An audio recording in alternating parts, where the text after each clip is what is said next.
요한계시록은 포악한 짐승과 같은 박해 세력으로부터 교회를 보호해 주신 하나님을 소개하고 또 그 가운데 위로와 소망을 주고 있는 책입니다. 요한계시록은 교회를 매우 소중하게 여기고 있습니다.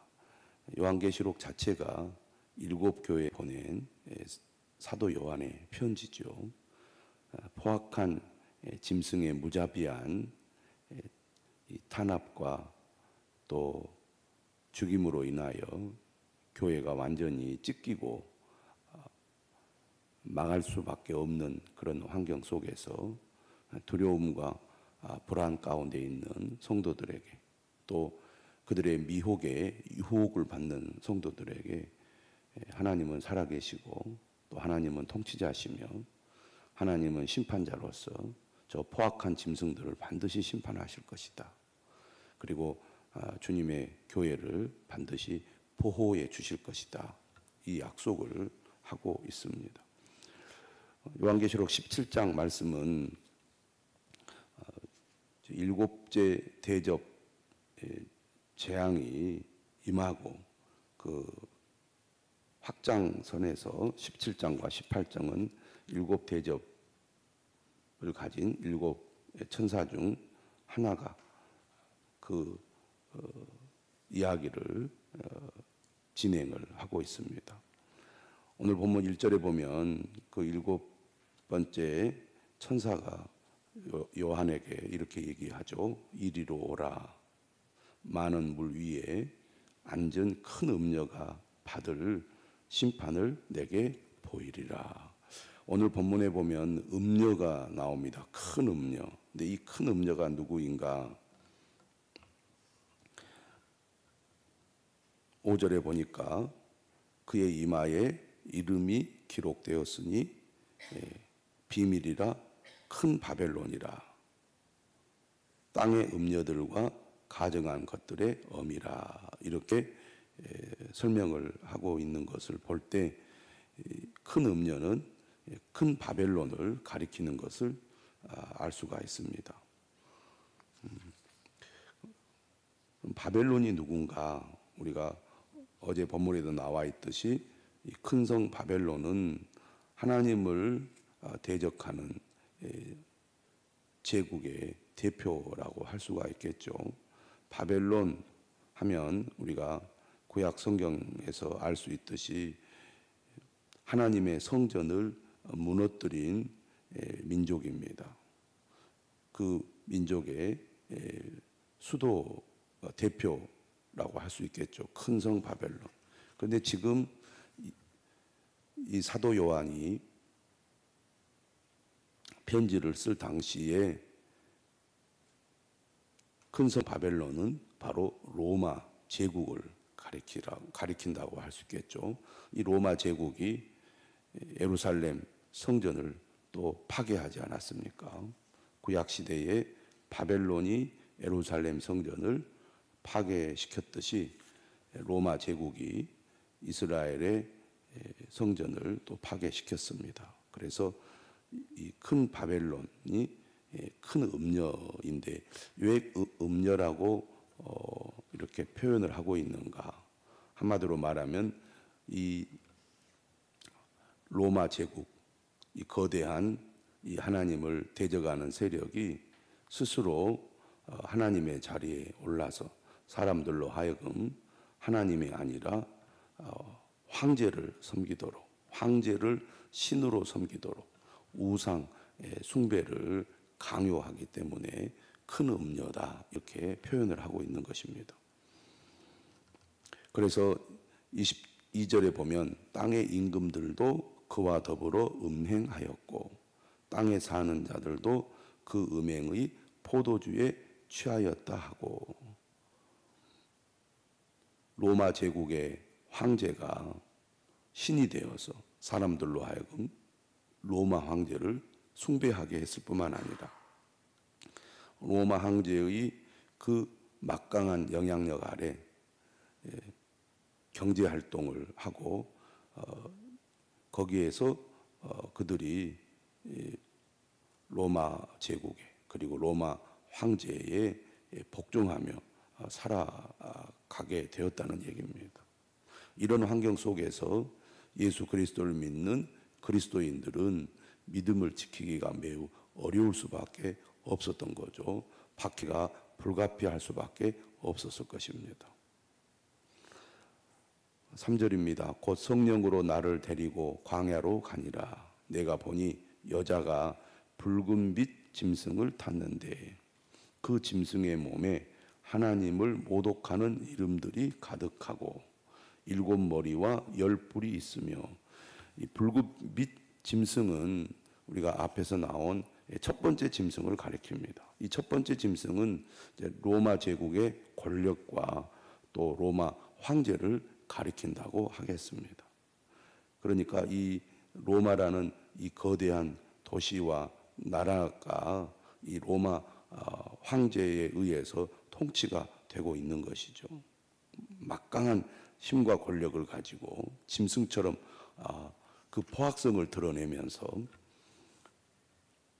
예수 그리스도를 믿는 성도들을 괴롭히고 또 죽이기까지 하고 있는 겁니다. 4절에 보니까 그 여자는 음녀죠. 자줏빛과 붉은빛 옷을 입고 금과 보석과 진주로 꾸미고 손에 금잔을 가졌는데 가증한 물건과 그의 음행의 더러운 것들이 가득하더라. 이 로마 제국의 문화, 문명, 또 그들의 체제, 그들이 가지고 있는 그 모든 것들이 매우 화려하고 아름다워서 사람들이 그 매력에 다 흠뻑 빠질 수밖에 없었습니다. 그래서 로마 제국의 시민이 된다는 것을 자랑스럽게 여기고 또 여러 도시에 이 로마 제국의 도시들이 세워지지요. 그래서 이 로마 제국과 하나가 되어서 그 로마 제국의 사상 또 로마 황제를 신으로 숭배하면서 살아가고 있습니다. 이러한 이 포악한 짐승과 같은 이 로마 제국에 사람들이 다 굴복하고 그러한 삶에 빠져 살아가는데 이때 그리스도인들은 어떻게 됩니까? 박해를 당하고 순교를 당할 수밖에 없게 되는 거죠.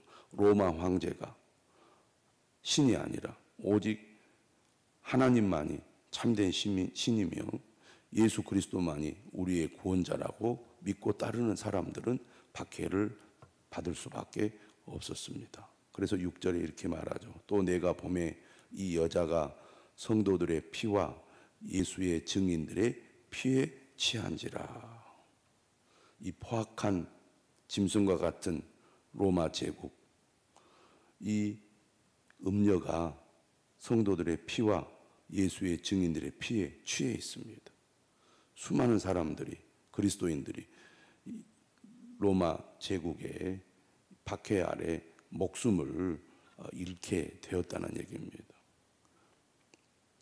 이러한 이 장면을 환상으로 요한이 보고 놀랍게 여기고 크게 놀랍게 여긴 것이죠.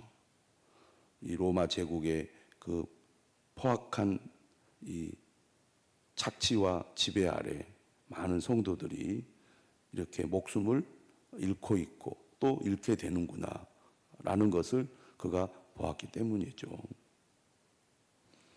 이때 천사가 요한에게 말합니다. 왜 놀랍게 여기느냐? 내가 여자와 그가 탄 7머리와 10뿔 가진 짐승의 비밀을 내게 이르리라.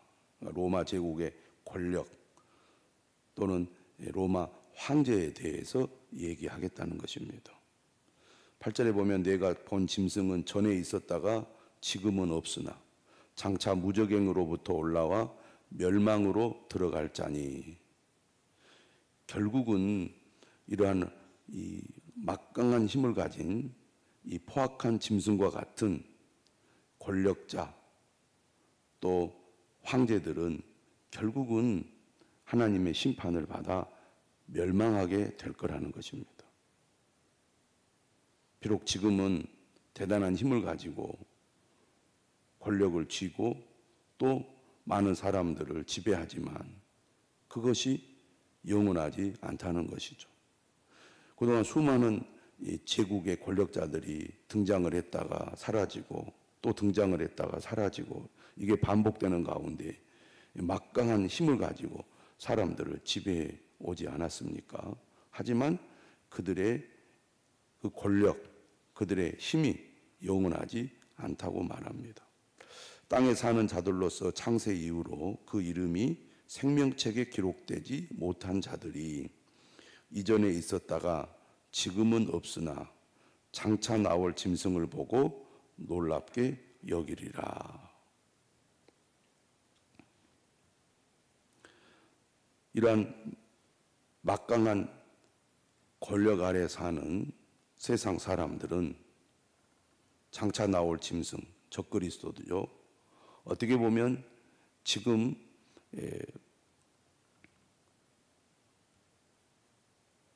사람들 위에 군림하는 황제라고 할 수 있겠습니다. 9절에 보면 지혜 있는 뜻이 여기 있으니 그 7머리는 여자가 앉은 7산이요. 로마라는 도시가 7 산으로 이루어졌다고 합니다. 또 7 왕이라 5은 망하였고 하나는 있고 다른 하나는 아직 이르지 아니하였으나 여기서 7 왕은 로마의 황제들을 가리키겠죠. 이르면 반드시 잠시 동안 머무르리라. 전에 있었다가 지금 없어진 짐승은 8째 왕이니 이 포악한 짐승은 바로 8째 왕이라고 로마의 황제다라고 얘기를 합니다. 7 중에 속한 자라 그가 멸망으로 들어가리라.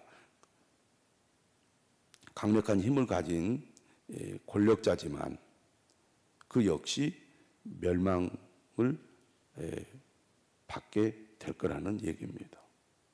네가 보던 10뿔은 10왕이니 아직 나라를 얻지 못하였으나 다만 짐승과 더불어 임금처럼 한동안 권세를 받으리라. 이 로마 제국 아래 수많은 나라들과 그 왕들은 이 로마 제국의 지배 아래서 권세를 얻고 살아가고 있다는 얘기입니다. 이처럼 이 당시 로마 제국의 막강한 그 힘과 그들이 가지고 있는 이 체제 속에서 로마 황제가 세상을 통치하면서 스스로 자신을 신이라고 부르면서 사람들로 하여금 자신을 숭배하도록 했습니다.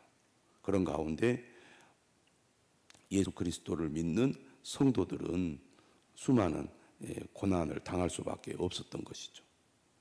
사탄의 대리인으로서 하나님을 대적하고 믿는 자들을 박해한 것입니다. 그들이 한 뜻을 가지고 자기의 능력과 권세를 짐승에게 주더라.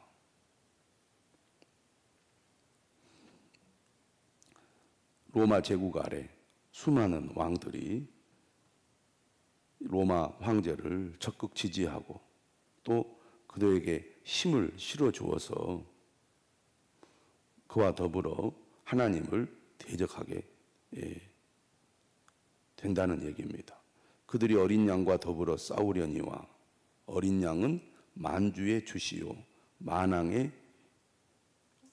왕이심으로 그들을 이기실 터이요 또 그와 함께 있는 자들 곧 부르심을 받고 택하심을 받은 진실한 자들도 이기리로다. 그러나 이 영적 싸움에서 결국 어린 양이 승리하게 된다는 것입니다. 만왕의 왕이요 만주의 주가 되시는 어린 양 예수 그리스도가 승리하게 되고 그를 따르는 모든 진실한 성도들도 승리하게 될 것이다. 비록 열왕이 짐승을 지지하고 짐승과 하나가 되어서 하나님을 대적하고 믿는 자들을 죽이려 하지만 결국 최후의 승리는 어린 양과 어린 양의 부름을 받고 택하심을 받은 진실한 자들이 이길 거라는 말씀입니다.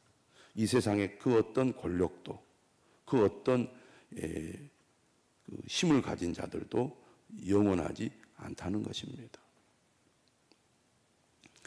그러므로 고난 가운데 있는 성도들, 그 막강한 권력과 힘을 가진 로마 제국과 또 황제 아래 아무 힘이 없어 보이는 성도들이지만 또 교회이지만 하나님께서 함께 하셔서 반드시 승리하게 하실 거다. 이것이 오늘 본문의 말씀입니다. 마지막 때에도 이런 거대한 이 세상의 힘, 하나님을 대적하는 세상의 문화나 체제나 또 이 사탄의 대리인으로서 믿는 자들을 무너뜨리려는 모든 악한 세력들은 결국 하나님의 심판을 받게 될 것이고 영적 싸움에서 그들은 패배하게 될 것이라는 말씀이라고 하겠습니다. 또 천사가 내게 말하되 네가 본 바 음녀가 앉아있는 물은 백성과 무리와 열국과 방언들이니라. 우리가 1절에도 많은 무리에 앉은 큰 음녀가 나오지 않았습니까? 오늘 15절에도 이 무리 무엇을 가리키는지 설명을 하고 있는데 온 세상을 가리키는 거죠. 이 음녀가 온 세상을 소위 말해서 다스리고 지배하고 있다는 것입니다. 사탄의 대리인인 거죠. 이 음녀는 바로 큰 성 바벨론을 가리키고 요한계시록이 기록될 당시에 이 음녀는 그리고 큰 성 바벨론은 로마 제국을 가리킨다고 하겠습니다. 그런데 네가 본 바 이 열불과 짐승은 음녀를 미워하여 망하게 하고 스스로 그 안에서 갈등이 일어나 가지고 결국은 이 로마 제국이 위기에 봉착하게 된다는 것입니다. 결국 이 로마 제국이 어떻게 무너집니까? 로마 제국이 잘 될 때는 황제가 강력한 힘을 가지고 로마를 잘 통치할 때였다고 본다면 로마 제국의 멸망은 곧 황제가 그 역할을 제대로 수행하지 못해서 나라를 망하게 만든 것이라고 하겠습니다. 그래서 내가 본 바 이 열불과 짐승은 음녀를 미워하여 망하게 하고 벌거벗게 하고 그의 살을 먹고 불로 아주 사르리라. 네로 황제 시대에 로마 도시가 불타잖아요. 그런 일이 일어나지 않았습니까? 잘못된 황제가 나라를 다스리면 나라 전체가 엉망이 되고 문제가 일어나게 되는 것이죠.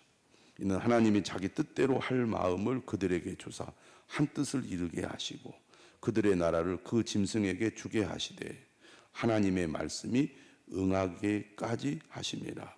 이런 악한 세력 또 악한 이 권세를 가진 통치자들 역시 다 하나님의 주권 아래 있다는 얘기고 결국은 하나님의 때에 이 모든 것들이 다 끝이 난다는 얘기입니다. 또 네가 본 그 여자는 땅의 왕들을 다스리는 큰 성이라. 다시 한번 이 음녀가 바로 큰 성 바벨론 곧 로마 제국을 가리킨다고 분명히 언급을 하고 있습니다. 막강한 이 힘과 권력 아래 살아가고 있는 그리스도인들, 이 로마 황제 숭배를 할 수밖에 없는 그 현실 속에서 인내하며 믿음을 지키고 있는 성도들을 향하여 이 거대한 제국과 황제는 결국 무너지고 망하게 된다고 말씀을 하고 있는 것이죠. 이 세상의 거대한 힘 앞에 우리가 압도당하여 정말 이 세상을 쫓아가지 않으면 우리는 살 수 없을 것 같은 세상을 여전히 우리는 살아가고 있습니다. 물질 만능의 주의 시대에 물질이 아니면 살아갈 수 없는 그런 현실을 살아가고 있는데 우리의 진정한 주님은 이 세상에 막강한 힘을 가진 물질과 또 그러한 것들을 쥐고 있는 세상의 체제나 권력이 아니라 여전히 세상을 통치하시고 또 다스리시는 하나님만이 우리의 진정한 왕이심을 분명히 알고 고백하며 나아가야 될 줄로 믿습니다.